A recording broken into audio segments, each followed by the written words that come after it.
long ago, before the birth of Prophet Isa, there lived in the ancient lands of Yemen the very rich and powerful people of Saba or Sheba.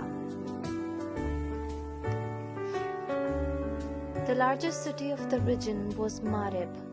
For about 1,000 years, the area became more and more wealthy and reached its peak as the people of Saba expanded their trade through the land and sea routes. Marib was an ancient city about 50 miles from the present city of Sana'a. It was on the old frankincense route between Arabia and Syria. Through Syria it connected with the great and flourishing kingdoms of the great Roman Empire around the Mediterranean. At the other end, along the Yemen coast, the road connected by the sea transport with India, Malaysia and China.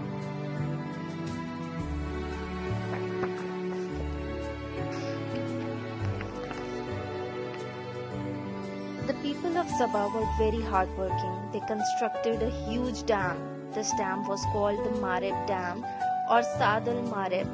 It took years to construct it. The dam was about 2 miles long and 120 feet height.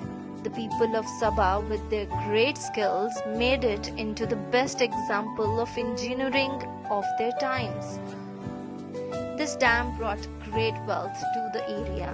They made roads and canals. The canals were bordered by gardens on both sides. The trees and the bushes of the lush green gardens and orchards were laden with fruits.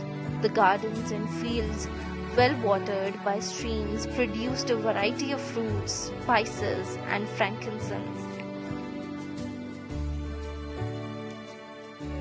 All worldly progress is achieved thanks to the help which Allah has given us. Without His blessings, we cannot achieve any success. So whenever we are successful, we should say thank you to Allah for His help and remain humble and down to earth. But the people of Saba, instead of being thankful to Allah, choose to become arrogant. They thought that all the progress and riches that they enjoyed were due to their clever planning of their forefathers.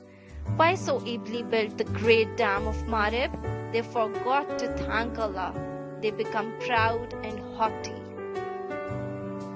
Allah does not like arrogant people who do not thank Him. So during the 7th century, when the people pent-up waters of the eastern side of the Yemen highlands were collected in a high lake held back by the dam of Marib, the wall of the dam began to crack. A mighty flood came and the dam burst, and it has never been repaired since. This was the great crisis which brought on the slow downfall of the country. The flourishing gardens of the Saba were left to turn into wasteland. The luscious fruit trees became wild and gave place to the wild plants with bitter fruit.